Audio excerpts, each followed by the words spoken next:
Welcome to the Fawcett Report. I'm Becky Fawcett. I'm a mom by adoption, an infertile blonde, a female founder, and a businesswoman.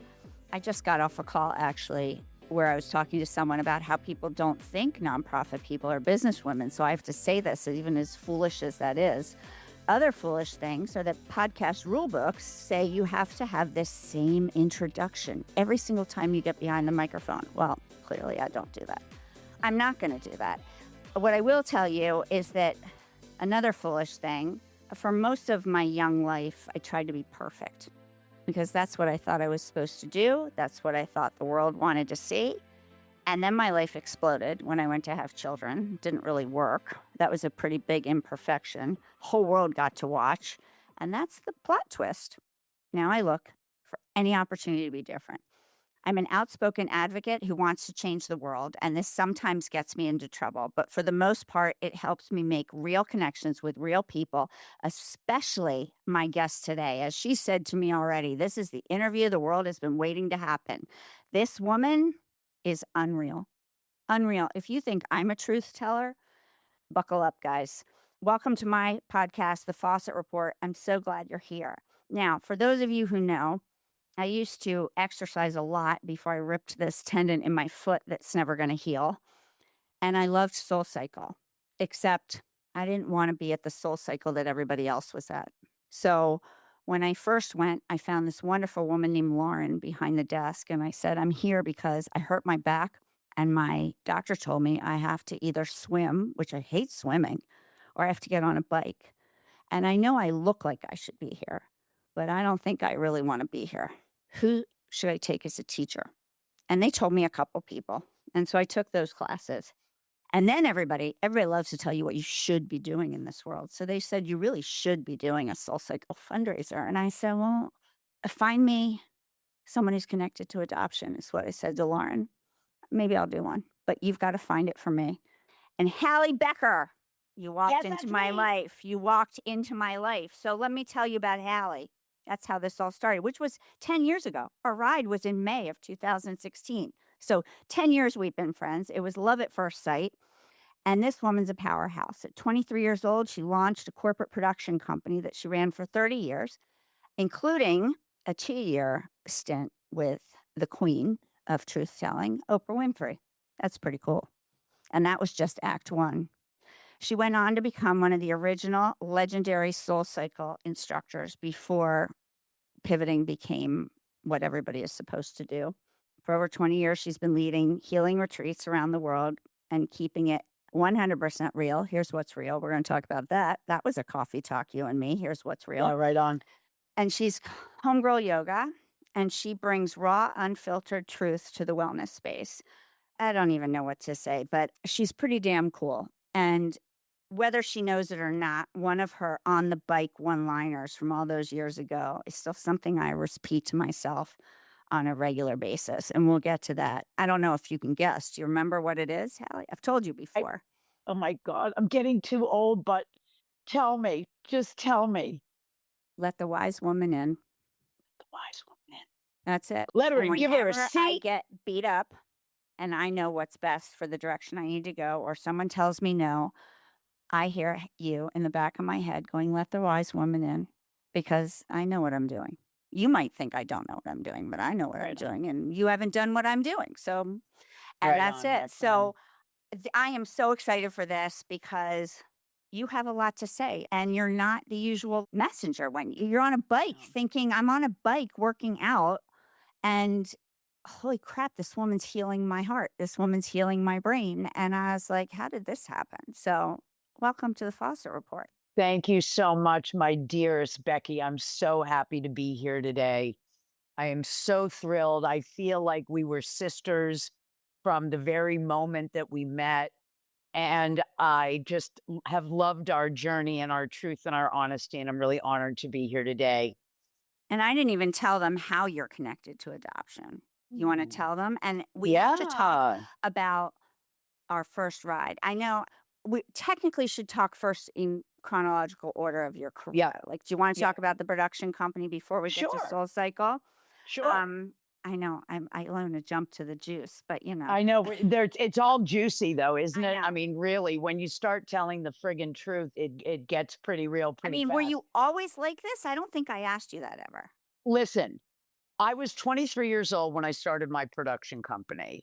And I knew one thing very early on, and that was I never want to work for anybody. First of all, my own mother even fired me from her store. I was just not fucking employable. Okay.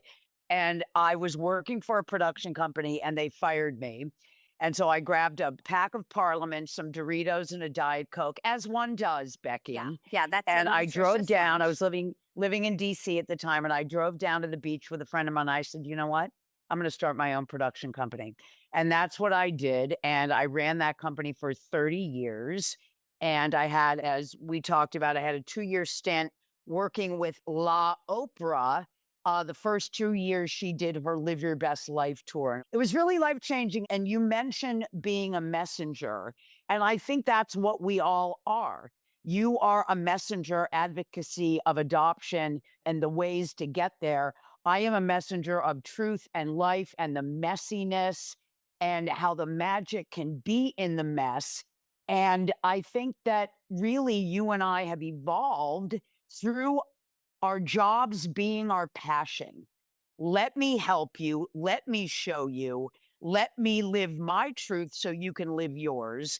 If our kids and if people can really find that way to roll in life, I think we're all going to be okay. So that was where the sort of magic started for me, is that one little piece of understanding. This is what I know to be true for myself. I am an entrepreneur. I am a giver. I am a messenger. And what is the format? And when you and I met, when I was one of the OG SoulCycle instructors, we recognized that quality in each other. Oh, well, because the other thing, the funny thing is, am I allowed to say this? Yeah. It really doesn't exist anymore. At the studio that we wrote in, there was the A room, which was the B Yeah. room, which was Yeah. the whatevers. Yeah. And there was the B room for And then there was Becker. the B room for Becky and Becker. And no one wanted the B room, right? And so I was like, but the A room isn't connecting in my brain. And it was also about, that's not the story either. And everyone Right. wanted to be in the A room. Right. And then there was this group of us that was like, I think they missed the memo that the B Yeah, they room missed is the where memo. the message is And then the B stronger. room became the A room, and on we rolled. Because And you know, during that's the COVID, it became a closet. It became a became a storage closet. room and a closet. Yeah. That's how much Yeah. SoulCycle cared about the B room, as they turned it into a storage closet during Yes, COVID. exactly. That's another podcast. Yeah. Oh, my, I'm And allowed to say that. You're not allowed to say yeah, no, right. Exactly. Well, you know, I have to say that if you really look at what is community, Becky, That's it. and what we created, and you were at the forefront of that with Jill Kargman, with Scott Gurr, with all these fabulous, wonderful people that were always in that B room. We went through a ton together. And that is why when we made the ask, we are doing a fundraiser for Help Us Adopt. Mhm. Please join us. And we sold that out every single year. And it was amazing. When you mentioned Jill, I forgot that Halle Becker, my guest today, was written up in Vogue, not Yeah. Vogue.com. Yeah. Vogue, like the paper pages of Vogue. This woman was in Vogue. Like, I'm a former publicist. That's a big deal. It was a You big real- deal. you She really was are- I cool. mean, this is like a big deal, this person I'm talking to. And it's very interesting. Very interesting. Yeah. So first of all, my friend Natalie Morales, I relived it down memory lane this morning. Natalie Morales, a friend of mine, she had us on the Today Show probably before we deserved to be on the Today Show, helpusadopt.org. But she was a mom. She struggled to become a mom, and she knew what I was doing. Innately, she knew. Became a friend after that. And I said, you want to co-host a SoulCycle ride with me? She's like, I love it. But there's always a chance I get sent on a news story. And we can all thank Princess Kate that Natalie missed the ride, because Yes. that was Thanks, like when she was Kate. having her first baby, and Natalie's like, I'm getting sent on baby watch. So it was very funny that she, And it unfortunately, sort she of couldn't. tracked. It tracked in Yeah, its own it did. way. You know. And I like, it's Yeah. a reason Yeah. why she can't be here today, but it was, she Yeah. wanted to be here, but it was cute. And then the thing I remember about our ride, and you don't know this, I remember every word you said 10 years later. Usually if you go to SoulCycle, anybody who hasn't been, There's a lot of loud music. For someone who hates exercise, that was great for me. It was the music. And you had to find a teacher who you liked their music because otherwise it was torture for 45 minutes. Right. It wasn't the exercise that was torture. It was music that you didn't want to listen to. So And it was really loud. distracted me from the exercise, which may have been the point. But so that worked for my brain and my body. But when Halle Becker started the class, there was no music. And if you've ever taken SoulCycle, all you hear is this whir of the wheels going in the class. And we probably had 40 bikes in that room. The big room had 75, but that room had 40. And you heard this. I wanted to become a mom. Brr. I couldn't have a baby. Brr. Decided to adopt. Brr. The plane touched down in Siberia. And as I tell this, I have goosebumps. And then you went on to describe every piece of getting to the orphanage, every piece of seeing Maya, that beautiful Maya, or the girl who would become Maya, in that metal crib. And I don't think anybody in that room knew what was about to hit them when they said, sure, I'll rush charity fundraiser. Right. Tell us the story. Tell it. And then you played Sweet Child of Mine.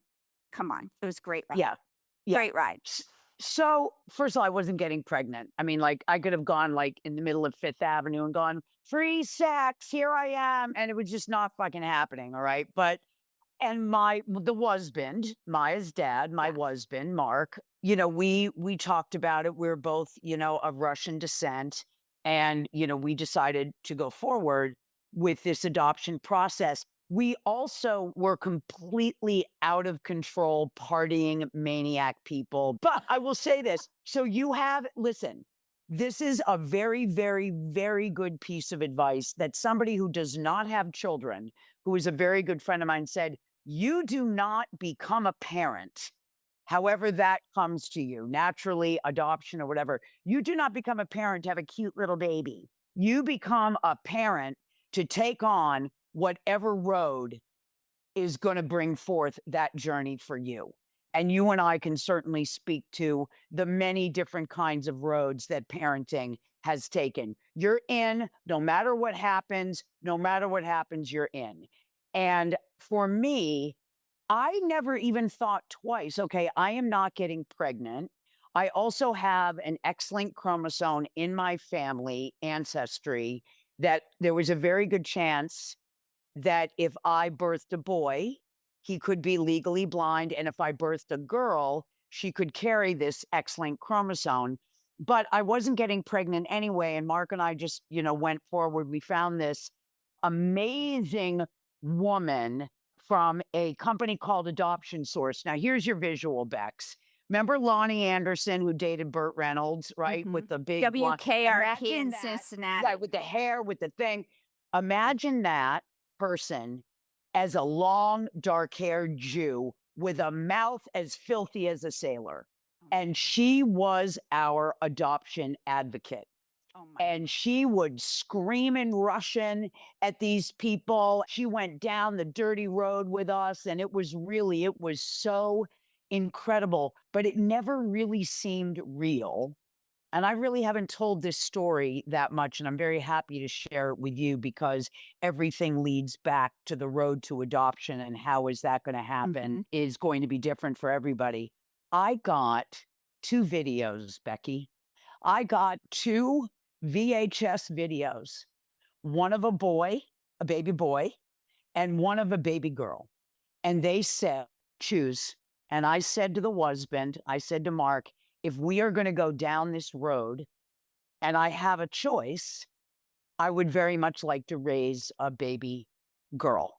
And that is how we chose Maya, named after Maya Angelou, also born in May. That is how we chose. So that was the first moment where you were like, oh my God. Is this real? Is this real? My getting pregnant is 2 videotapes. Seriously. Like that's it. And I get the kick. That's it. Yep. That was it. So how many years ago with this? She just graduated from college. So was she 22? Graduated. I know what I was saying before we started. Maya graduated from Syracuse with honors in the business school. Amazing. On May 10th, Mother's Day, Bex. Mother's Day. Hello.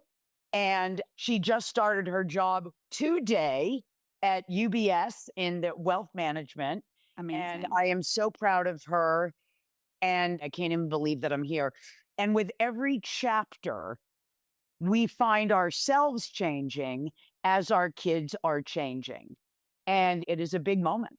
It's crazy. Yeah. Tell everybody for a minute your description of landing in Siberia and getting to this orphanage. And the reason I want to tell it is your storytelling ability in this period is good, but in this issue is just profound, in my opinion, because you're not sugarcoating it.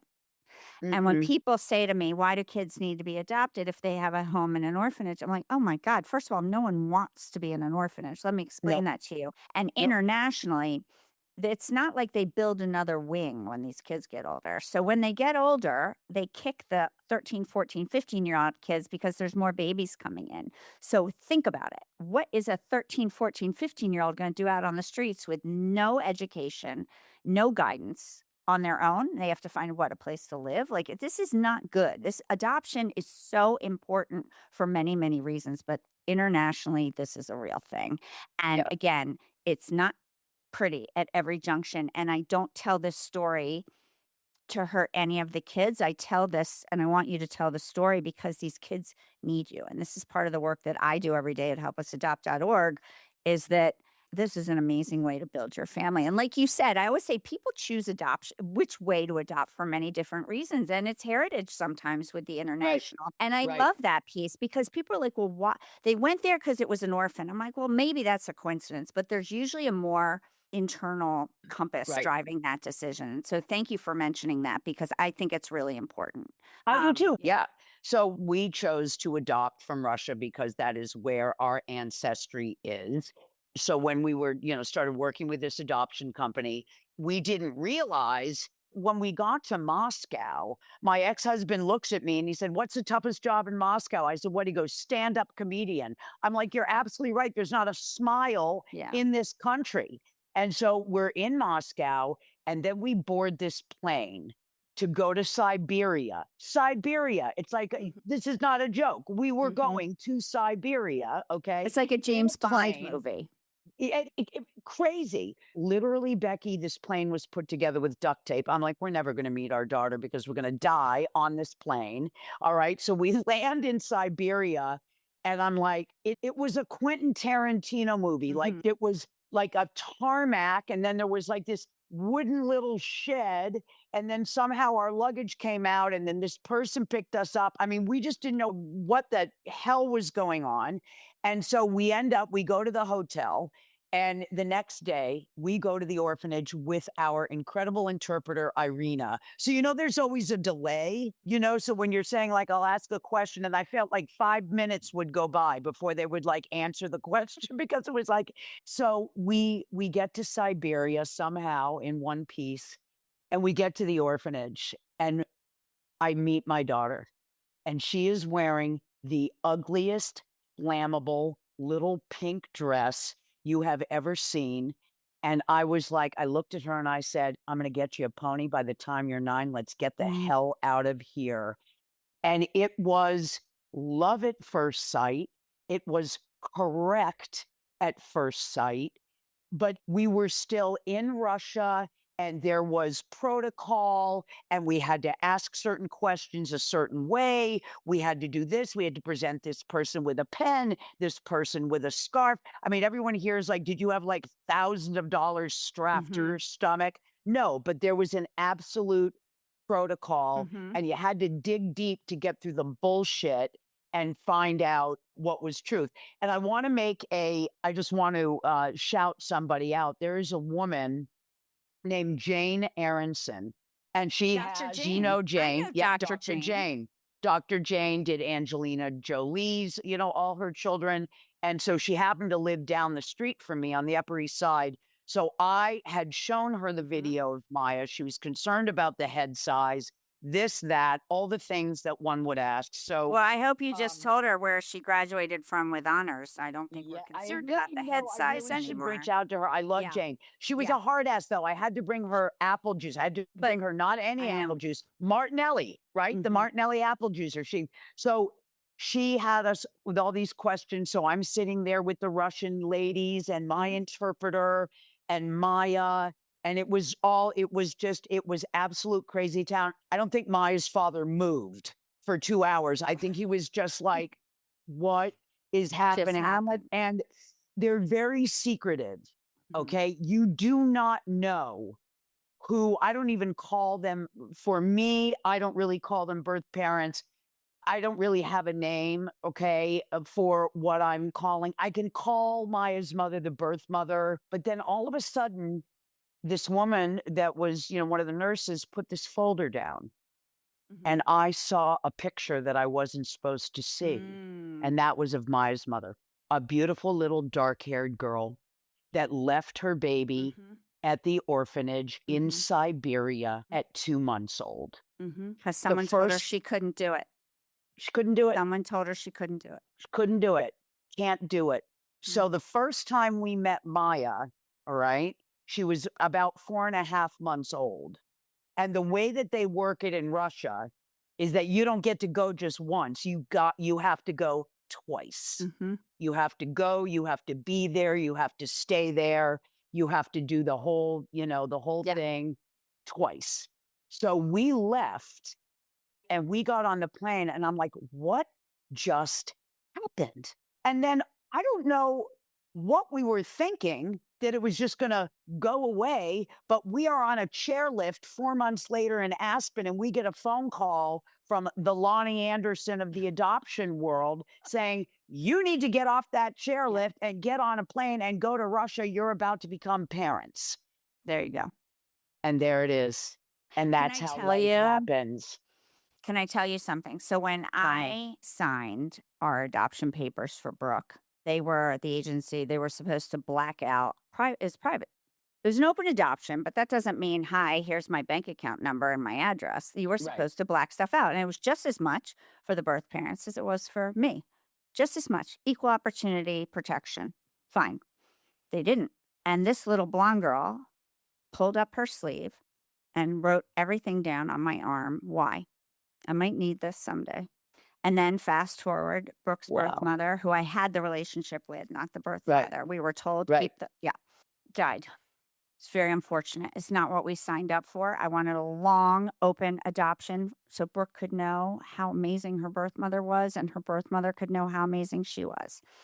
And when I got that call that she had died, I was like, thank God I don't listen to rules, because I didn't write it down to be deceitful, and I didn't write it down to invade anybody's privacy, but I took it finally. I pulled my sleeve back down and continued signing, and no one saw it except my husband at the time. And he was like, hello. I'm like, shut up, shut up.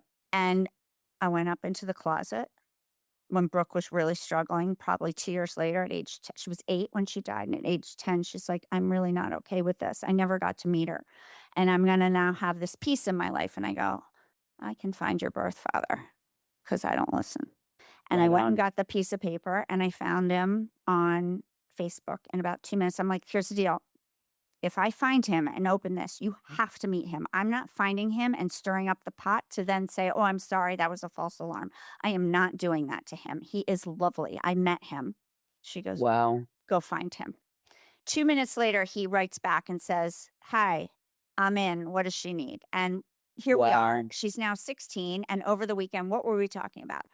She's going to go visit them this summer without me. Thank God I wrote it down. Thank God I don't listen. And I only used it for Brooke. So when you adopt, these stories you have, like you seeing that picture, that piece of information is so vital to Maya because she just is going to want to know, where did I come from? What did she look like? And you have that. And it seems so trivial, I think, to people who aren't living this truth with their kids. And sometimes they need more than that. But boy, that's a great start that you had that for her, that you were paying attention and you saw that picture and it spoke beauty to you. And that is the piece. That's it. It spoke beauty to you. And that's Maya.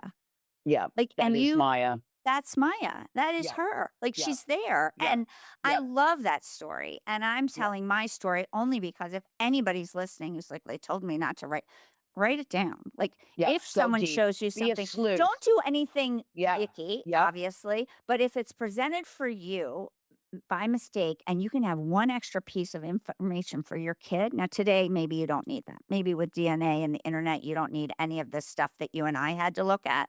But Right. it No, mattered to my kids that I yeah. had that. That they were like, you were thinking about us before we were even yours. I'm Right. like, because I had to sign those papers before she was mine. And I'm like, you were, I was thinking about you before you were mine. That's the love. I mean, That's the level of there love. is no other daughter that was meant to be our daughter. It is perfect. It is wonderful.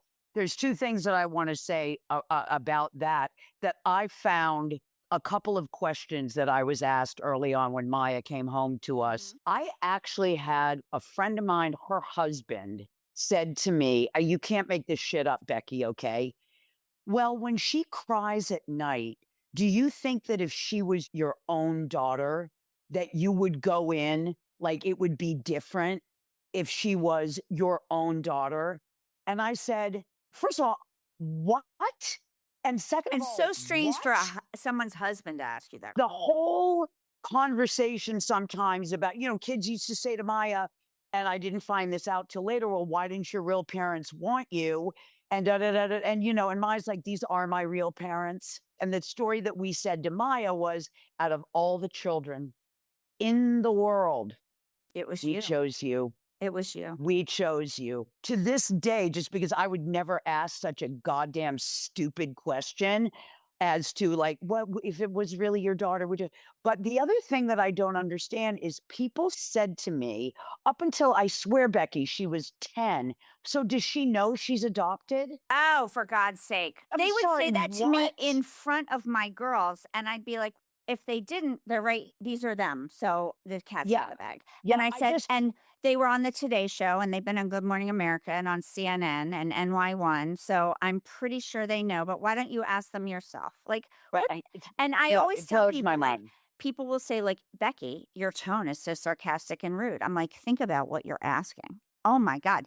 And people will say to me, on the real thing, like, I had a whole speech I used to give, "To Be Real," that song, what is that by Shaka Khan? Like, to Chaka be Khan, got to be who real. isn't real? Yeah. Who isn't real? The Right. birth mother was Right. real, the birth father was Right. their decision, they got pregnant, that was real.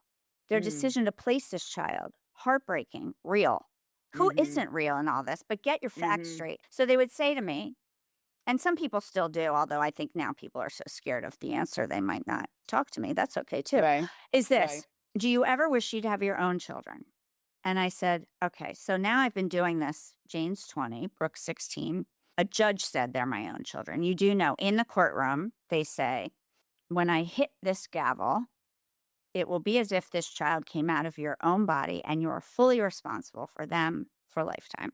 And I am not allowed to curse on my own podcast, but I said, hit the effing gavel. And Kip, of course, was like, oh, Becky, jeez. And I'm like, Yeah. hit the effing gavel. Like, I'm counting on Yeah. it faster, faster. I said, I think what you really mean is this. Did I ever want to be pregnant? Do I still want to be pregnant? Which is really sort of an intimate question to be asking me in the grocery store. But I will tell Mm. you this. Mm. At one time, I really did. I'd be a Mm. hypocrite if I told you otherwise because I did 5 rounds of IVF and I had 3 pregnancies and 3 miscarriages. But once I held Jane in my arms, I understood why. And Mm. for Brooke's adoption, I could have tried IVF again. There was really no reason to think it wouldn't eventually work. And I said no because I got it. It wasn't about being pregnant. For me, Yeah. for other Yep. women, it's very important to be pregnant. And that is something really important to acknowledge. And if you asked her that question in the grocery store, she might not make it out of there alive. But it's not the right question to ask people. This is my child. This is how, regardless of what I wanted, this is what I thought I wanted. That's a big distinction, right? What I thought I wanted. When I got to choose for the second child, I chose adoption. And I could Mhm. have gone the other route and no one would Mhm. have questioned it. But I didn't want to because I understood what it meant. Right. And I'm so grateful I went the other route because I have Brooke, is pretty Yeah. incredible too. So Yeah. it is the questions I used to get because Jane is blonde haired and blue eyed and looks a lot like me and more strawberry blonde. And people used to say, like, I can't believe she's adopted. She's so beautiful. I've said this on other podcasts. Like, how would you, what if there was a, I mean, really? Really? What does that I say? get that too. Oh my God, your daughter Like is Maya, so she beautiful. went to She looks like Syracuse Kendall and she's Jenner. adopted? You Like, look like Frances McDormand in Fargo, but your daughter oh is my so God. beautiful. I mean, give me a When Brooke goddamn when break. Brooke couldn't read till like in 4th grade, she had like a 1st grade reading level. None of the testing came back conclusive. I would have loved a red flag, a problem I could have solved. I just had to take it at that point that this kid was a late bloomer, which is Right. exactly what happened. Brooke's light switch went on during COVID, of all things, and now she has a 3 cum. I can't keep Yay. books out of her hand. And the kid, I don't even have to say, do you have homework? I don't touch it. It's all her. But Wow. back then, you know what all the specialists at the New York City Upper East Side public school, elementary school said? Specialists What? in New York City. What? She can't read because she's adopted. Oh, stop it, And I'm Becky. like, oh, for the love of God. I mean, I got in so many arguments with this social worker, and eventually he did retire the year after meeting with me, which probably was I'm no sure. coincidence. He's like, Probably no I'm out of here, coincidence. man. But like, I She was was like, tough. you are out of your effing mind. Right The on. kid can't read because she can't read. Yeah. She's a late bloomer. She Yeah. was under 5 years old when she entered kindergarten. Your state rules, not mine. Right on. And the first thing they go to blame on an adopted kid when there is any trouble is adoption. And it is unfair to these It's children. so unfair. Their Yeah. wiring's off. They have a learning disability. I mean, how many biological kids have wiring off and a learning disability? They don't blame the parents. It is Yeah. such a double standard. It's not fair to the parents and the kids. No. And it's got to stop. It Yeah. has to stop. It has to stop. But the poor guy did retire one year. As he It was should have. I pretty mean, bad. people don't even, the boundaryless questions, the lack of understanding when you are an adoptive parent, you all of a sudden become even more of a badass advocate for the whole That's it. situation than For you the ever thought. and for I mean, everybody, because can you imagine one of those people, you turning around and going, "How many times did you have to have sex before she got pregnant?" yeah, I mean, You would come be on. called a lunatic, but that's basically when they're like, "Well, how many rounds of IVF did you whose fault was it? Yours or your husband's?" The questions that people give you, and if you dare come back with a sarcastic remark, which I did all day long, now I'm the problem. And I was like, Right, "Oh my God, if I wrote this stuff down, right. horrifying." I don't know So, if I and the ever told you kids, this, but this is important about the IVF conversation, yeah, which I did one round of IVF. one. And because That's not I most told people do you, more than one. I understand. Yeah. Yeah. So I did one round. And because I was so concerned about this X-linked Yeah. chromosome that Yeah. we Yeah. found in our family, the embryos actually had to be Yes. biopsied. Yes. So only the girl, Genetic blah, blah, blah. testing. Yeah. So all of a sudden, there's this big mocker at the IVF clinic, Zev Rosenzwax or something like that. And all of a sudden, I'm getting a phone call from Nightline. Remember Nightline? That Mm. they wanted to follow my story about this selective Yeah. choosing Yeah. of a girl versus a boy. Yeah. And it was skewed so It's bad. incorrectly. It's Like, I bad. want a girl, so let me. It was Yeah. because of this degenerative disease that Yeah. runs in our family. So it was crazy. The whole Which conversation I will was tell you, crazy. it's a real fear, this genetic stuff, because we at helpusadopt.org, for anybody who's listening who doesn't know what that is, it's the adoption grant program that I founded 19 years ago and now run every day with my job. But we give a lot of grants to people who passed biological genes and faults onto their kids unknowingly that the baby died like within weeks, days, months. And they not only got wiped out financially for the funeral, but they were like, "We didn't know." And now they Wow. adopt for the Yeah. same reason. It's a Yeah. lot more serious than the eyesight, not to diminish the eyesight, but they Yeah. they had to hold their baby as they died because they didn't know. So some of this genetic understanding can be really important because we are humans, very complex makeups genetically, a lot of flaws. And if you don't know, you could get into a situation which you would knowingly choose otherwise. And Right. I think having your baby die in your arms, days or minutes old, might be a solution that you would say, well, I don't know, maybe we should have bypassed that. It's heartbreaking for them. Right. So Right. we help families like that who now go to adoption, but they don't have enough money to adopt. So those are grants that always pull at my heartstrings because they didn't know, and they write that to us. They're like, we had no idea that this was going to happen. So it's terrible when they twist it otherwise. And I'm sorry Yeah. we're put in that situation because that Yeah. isn't No, good. it was crazy. And we ended up not doing the Mm-mm. segment because all of a sudden I just went, you know what? This is a hard no for me. I'm done. We're done. No, we're done. No, Mhm. you can't. This isn't happening. I just Yeah. decided I don't want this. Yeah. This is not going to be broadcast, and this is Yeah. not going to I'm be. But I sorry. am a firm believer. Very insensitive. I'm a firm believer that given the chance, life works out as it Yeah. should. Yeah. And so my journey and my glorious, messy, gorgeous journey of adopting Maya really brought to light for me, how can I help women? How can I help people that want to be on this journey, that want to be on whatever journey it is? How can I be a wise elder conduit Mhm. towards making your dreams come true and not being afraid to go forth? You know, whether it's doing fundraisers for Help Us Adopt so that those people in the room understand. And you know how many of my friends have reached out to you because I send them your way. No, there is a way. There are guardian angels out there who are like, if this is what you want and this is what your vision is, then God damn it, we're going to help make it happen. But first, we have to get people to feel empowered that it's okay to ask for that help. It's okay to reach out. And the thing about what you just said, empower people to ask for help. I talk about this all the time because number one, everybody's told never to talk about money. And my Mm, kids brought it to my attention a long time ago. They're like, do you see what you're doing? And I'm like, doing what? And they said, you tell us not to talk about money, but you talk about it all day long for Help Us Adopt, that you need it, that people need it, but we're mhm. confused. And I go, oh my God, you're right. I'm not going to stop. And here's why.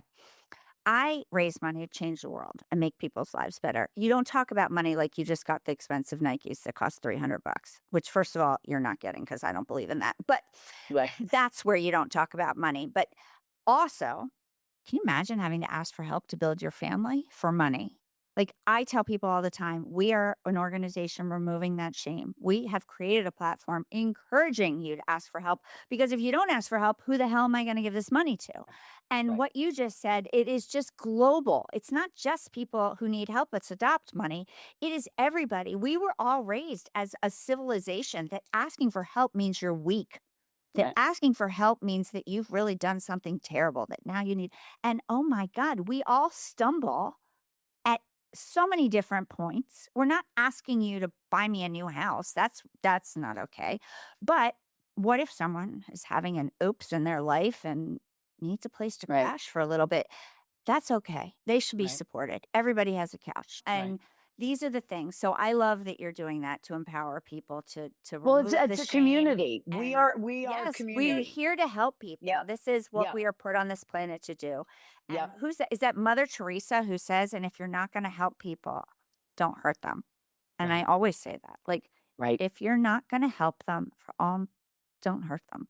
Right. And yeah, I love that you teach that because it's not just adoption land. That No, it's not. people are It's about, scared. People are scared. it's about where's the safe spaces Yeah. where we can all speak truth. And I do that. Mhm. I run women's retreats around the world. They are multi-generational. The conversations run from, I want to meet the partner. Do I just want to have a baby? Am I going to adopt it? The questions that we're all asking right now really come down to, let me feel heard and Mhm. seen and safe in Mhm. asking these questions about my life. What is it going to take for me to adopt a child? Can I do it? Now the husband came from, he's got a lot of dosh. And So, P.S. we had The husband would ride in class. Love that. It was so good. yeah, the man And took you, the thinnest years of it my life. it Yeah, he's was it's the yeah. thinnest years of your life. I mean, it was just a great thing to see. And also, You I will know, have to say, we got divorced when Maya was 2. My feelings is so strongly is that we came together yep, to have our daughter you absolutely and did. to Yeah. not smile in Siberia and somehow get out of there alive with this absolutely Yep. beautiful, very strong, very cool young Very woman. talented, but smart, and empowered young woman. yes. Yes. And you know what? It's women like us and our colleagues in various supportive fields that give people permission to say, I believe that I can do that. There is a place that you can go, But it- someone you yeah. can talk to. There are funds to support you. We support you. You are enough. You want to be a parent? Then we're going to make you a goddamn parent. Yeah, it's so I good. We love started a it. campaign last year. We started a campaign on social media that I've carried into other parts of our work. Why not you? Why not you? Why not you? What if the new mantra Everybody was how good has could it get? excuses for, and it's not just on adopting. Everybody has excuses on, I really want to be promoted, but I can't because of X. Why not you? I really want to go to Syracuse, but I don't think I'll get in. Why not you? It is such a good campaign. It's just, I want to do this. Why not you? Yeah. I want to be heard. Well, what's stopping you? Why not you? Let's talk about why you think you're not being heard. Why aren't you in a safe space? Why not you? And it is the coolest thing. And I love that. We do have time for one last question. I mean, we could be here all day. Oh. Halle Becker Yeah. would teach yoga in her New York City apartment. And you were always like, you've got to come. And I'm like, hell yeah, I don't do yoga. Have you met me? I'm a little hyper. I'm not doing yoga. And so she's like, you got to come do yoga. I'm like, I'm not doing yoga. And she's like, you're a little high strung. You got to come to yoga. Okay. Yeah. Again, agreed. Very high strung. I came once and she's like, I get it. You don't have to come back. No, you have to come back. I'm really glad you came. It was a disaster. Yeah. It was so Yeah. funny. Yeah. Couldn't do a thing. I mean, my brain was like wandering. Oh, let's look at what she's got hanging on the walls. I mean, and you were just like, I got it. But you should come like 3 times a week. Yeah. I'm like, I don't think I'm. Yeah, I think I said I'll see you in SoulCycle. I mean, it was tomorrow just, it was so funny. And Yeah. I love that about you. But yeah, I need the crazy music and the everything. But Well, you know, and I also think when we quiet the busy voices in our head, that is when the truth comes. The quietest moments are the biggest, loudest lessons that we will ever have. And, you know, I have another friend that was actually in Siberia with me when we adopted Maya. He was at the Culinary Institute. It's just so odd. And there are neighbors now. But I will leave you with a funny story of the Russian woman that was the judge. When I said to the other American parents, there were 3 couples, I said, keep your shit together. Do not cry. Stay strong. We are in Russia. Stay cool, baby. Stay cool. And she started singing, the judge, when Mark and I went up, started singing New York. I think she might have even done the kick. And I burst into tears. I was the one that lost it. The cool kid was the one who lost it. But really, there's so much joy in the giving and supporting of giving people the opportunity to realize their dreams. And that's what you're doing at Help Us Adopt. And it was my pleasure all those years at SoulCycle to raise a bunch of cash for your organization that I believe in so fully. And I would not have traded this journey to adoption that I took and meeting you. And it's been quite a ride, as we say, Becky. it's not over yet. It's not over yet. Not even.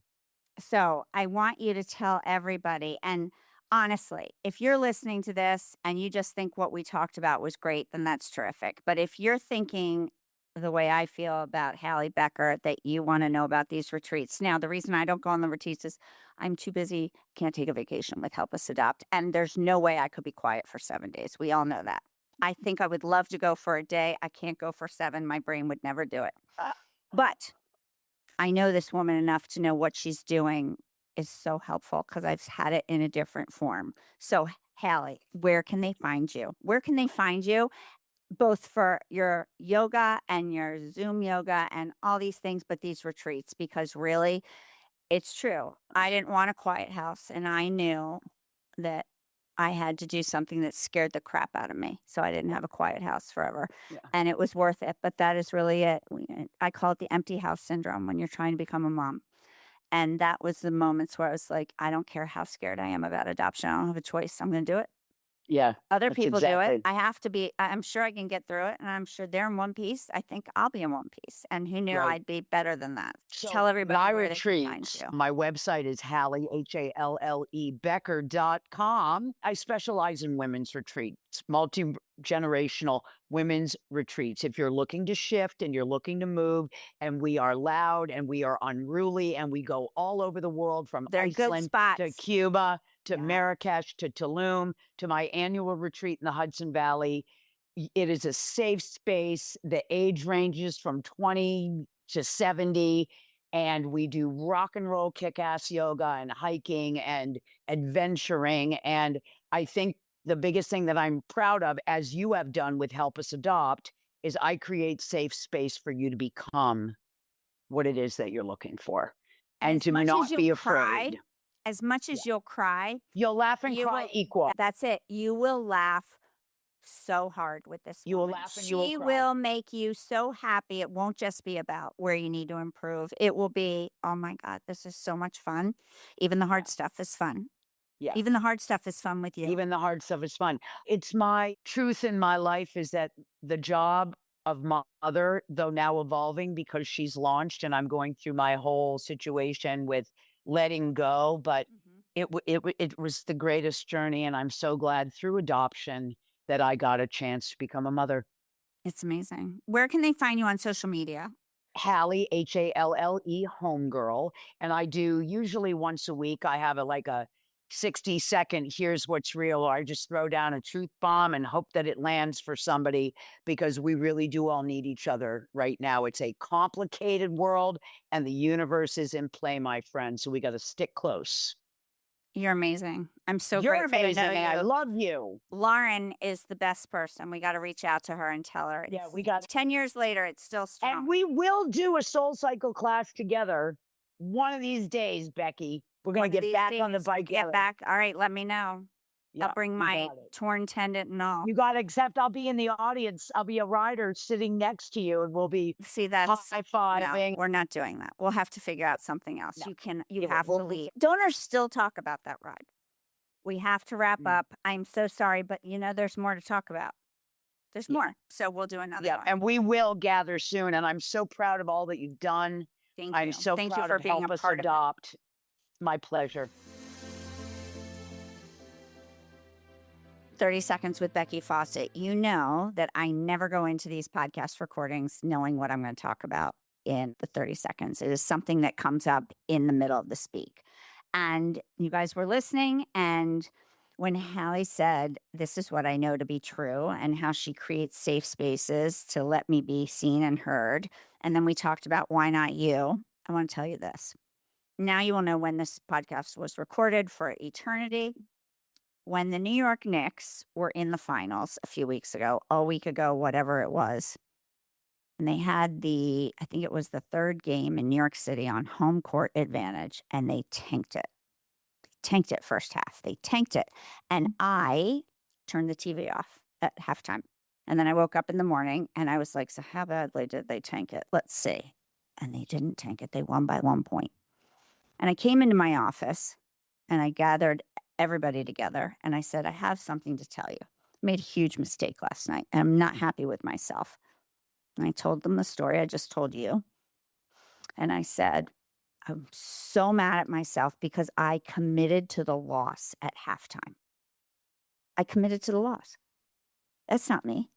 I sat there going, how could they let this happen? They're on home turf. How did this happen? How did they tank it so badly? I mean, they're the Knicks, for God's sake, and they're in the finals, and they tanked it first half bad, down 30-something points.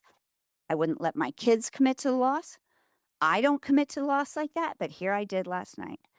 And I'm like, now I'm angry. But I'm going to tell you this. The whole thing of wanting to have a baby and thinking it's not working or you can't adopt because you're single or don't have enough money or you're LGBT or you're a person of color and you don't think any of this is possible or no one will help you adopt, don't commit to loss till you know that it's a loss. All right? Why not you? What a learning lesson from me. Oh my gosh, over a basketball game. But those Knicks taught me it's not over till it's over. And you can dig deep. And sometimes you only have to win by 1 point. That's it. Don't commit to loss. 30 seconds with Becky Fawcett. Thank you for listening to the Fawcett Report. I am so glad everyone was here. And the only thing I really want from all of this, why do I do this? I hope you see the world a little differently today. And I hope you use your voice to make a difference. You can follow the Fawcett Report on Instagram, Facebook, and YouTube. And you can message me on Instagram or Facebook. And I actually am the one who responds. But when you're rude and mean, don't respond. I might screenshot and post you, but I don't respond because I don't do mean. And finally, if you're curious about my adoption advocacy and family building work, or you're just plain struggling and wondering how you're going to do this and become a mom, you can find helpusadopt.org and message me through Instagram and Facebook as well as the website. See you next time.